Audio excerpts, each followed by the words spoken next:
Bismillahirrahmanirrahim. Assalamualaikum warahmatullahi wabarakatuh. Apa khabar anak-anak murid Ustazah tahun 2 Hambali, 2 Syafi'i dan 2 Maliki? Diharap semuanya berada dalam keadaan sihat, hendaknya insya-Allah. Hari ini kamu akan mengulang kaji pelajaran-pelajaran yang lepas sebagai persediaan untuk menghadapi peperiksaan semester 1. Okey, kamu akan ulang kaji bagi mata pelajaran Tauhid, tajuk beriman kepada malaikat dan beriman kepada kitab. Okey, beriman kepada malaikat. Apa yang dimaksudkan dengan malaikat? Malaikat ialah makhluk Allah Subhanahu Wa Taala yang dicipta ataupun yang dijadikan daripada nur. Dalam bahasa Arab disebut nur. Maksud nur dalam bahasa Melayu adalah cahaya dan terpelihara daripada maksiat, terpelihara daripada melakukan dosa. Okey, beriman kepada malaikat merupakan rukun iman yang kedua. Okey, firman Allah dalam surah Al-Baqarah ayat 285, kamu boleh semak dalam buku teks kamu. Okey, bolehkah kita melihat malaikat? Malaikat tidak boleh dilihat dengan mata kasar, tetapi malaikat ni merupakan makhluk yang gaib. Tetapi kita mesti percaya adanya malaikat, wujudnya malaikat, dan malaikat ni dijadikan oleh Allah Subhanahu Wa Taala dan kita wajib beriman dengan malaikat. Okey, hukum beriman kepada malaikat. Setiap Muslim wajib beriman kepada malaikat dan meyakini bahawa malaikat ni merupakan makhluk ciptaan Allah Subhanahu Wa Taala. Semua malaikat ni menurut perintah Allah Subhanahu Wa Taala. Malaikat ni tidak pernah derhaka kepada Allah Subhanahu Wa Taala. Okey, sifat-sifat malaikat. Mari kita tengok sama-sama sifat-sifat malaikat ni macam mana. Okey, sifat malaikat ni tidak sama seperti manusia, berbeza. Malaikat sentiasa mengabdikan diri kepada Allah Subhanahu Wa Taala. Malaikat ni sentiasa taat dan patuh kepada perintah Allah Subhanahu Wa Taala. Sifat malaikat berbeza dengan manusia. Malaikat ni bukan di kalangan lelaki atau perempuan, manakala manusia ada di kalangan lelaki dan ada di kalangan perempuan. Seperti Ustazah ni kan perempuan kan. Okey, manusia lah Ustazah ni perempuan. Okey, seterusnya malaikat tidak beribu dan berbapa, manakala manusia ada ibu dan ada bapa. Seperti kamu kan, mesti ada mak, mesti ada ayah. Malaikat ni tidak beranak dan tidak diperanakkan, manakala manusia ni ada yang melahirkan, ada ibu, ada bapa, ada anak kan, ada adik-beradik. Okey, malaikat ni boleh menyerupai pelbagai bentuk dan rupa yang dikehendaki dengan izin Allah Subhanahu Wa Taala, manakala manusia tidak boleh menyerupai benda lain. Okey, malaikat tidak beranak, malaikat tidak bersuami dan tidak beristeri, manakala manusia berkahwin kan, berkahwin, ada anak, ada isteri, cukup lengkap. Okey, malaikat ni tidak makan dan tidak minum. Manusia, kamu makan ke minum? Manusia mestilah makan, mestilah minum kan? Kalau tidak, manusia akan mati.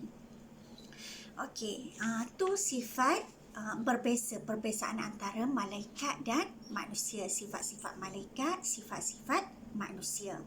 Okey, nama malaikat yang wajib kamu ketahui ada 10. Sebelum ni Ustazah dah nasyid kan 10 malaikat. Jadi hari ni Ustazah nak nasyid sekali dengan bersama-sama dengan anak-anak murid Ustazah. Ingat ke lagi dengan nasyid 10 malaikat? Okey, sama-sama kita nasyid. Okey. Mari mengenal 10 malaikat dicipta Allah daripada cahaya, Ianya juga rukun iman kedua. Mari bersama kita hafal namanya. Jibril, Mikail, Ridwan, Malik, Munkar, Nakir, Rakib, Atik, Israfil, Izrail, semuanya 10 malaikat kita hafal namanya. 10 malaikat kita hafal namanya. 10 malaikat kita hafal namanya. Okey. Ingat nasyid ni. Ustazah nak lepas ni kamu ikut dengan Ustazah sama-sama.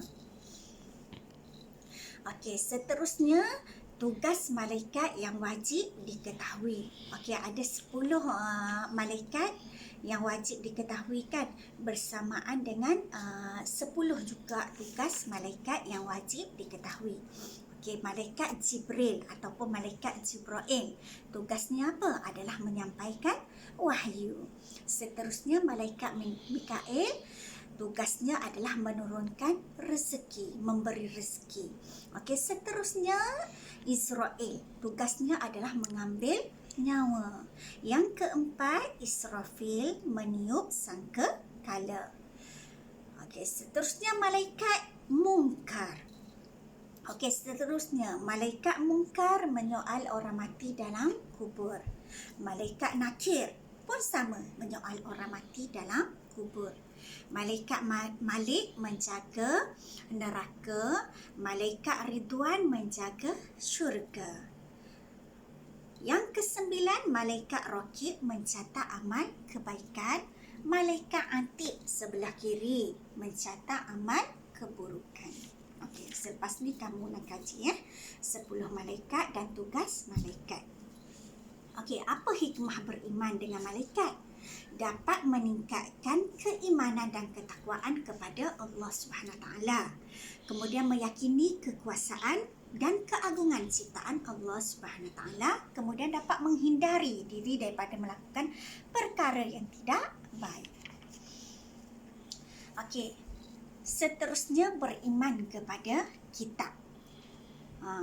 Okey, kamu ingat tak beriman kepada kitab? Beriman kepada kitab merupakan rukun iman yang ketiga. Kitab ialah kalamullah, iaitu kata-kata.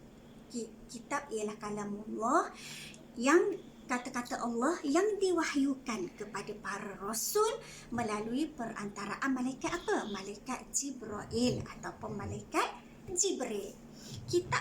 Kitab ni mengandungi peraturan, hukum-hukum dan menjadi panduan kepada umat manusia. Okey, firman Allah dalam surah An-Nisa ayat 136. Okey, kamu boleh lihat dalil beriman kepada kitab. Okey, seterusnya hukum beriman dengan kitab. Okey, hukum beriman kepada kitab adalah wajib. Beriman kepada kitab, orang Islam ni wajib mempercayai bahawa kandungan kitab adalah benar dan semuanya daripada kalam Allah. Kitab ni diturunkan kepada Nabi dan para Rasul untuk dijadikan panduan hidup. Orang Islam yang tidak mempercayainya adalah murtad, iaitu terkeluar daripada agama Islam. Kesan beriman kepada kitab: menanam sikap suka membaca Al-Quran dalam kehidupan seharian, kemudian dapat mengamalkan perkara-perkara yang baik seperti taat kepada ibu bapa. Okey, memahami isi kandungan Al-Quran dan sebab-sebab ayat Al-Quran diturunkan. Kemudian supaya manusia tu dapat menerima syariat dan melaksanakannya dalam kehidupan seharian. Nama kitab yang wajib diketahui ada 4 buah, iaitu kitab Zabur. Kitab Zabur ni diturunkan kepada Nabi Daud alaihissalam. Yang kedua, kitab Taurat diturunkan kepada Nabi Musa alaihissalam. Kitab Injil diturunkan kepada Nabi Isa alaihissalam. Dan kitab Al-Quran kepada siapa? Kepada junjungan besar kita Nabi Muhammad sallallahu alaihi wasallam. Okey, kemudian kamu lihatlah nanti tujuan kitab diturunkan, kitab-kitab yang diterima oleh Rasul, nama-nama kitab. Okey, kamu boleh ulang kaji ya. Dan bilangan Rasul yang menerima kitab tu iaitu empat buah kitab tu yang diturunkan kepada Rasul tu, kamu boleh ulang kaji ya. Okey, itu sahaja untuk kali ini. Dan diharapkan kamu dapat mengulang kaji pelajaran dengan baik. Itu sahaja daripada Ustazah. Kita jumpa lagi. Sekian, wabillahi taufiq wal hidayah. Wassalamualaikum warahmatullahi wabarakatuh. Kita jumpa lagi. Bye bye.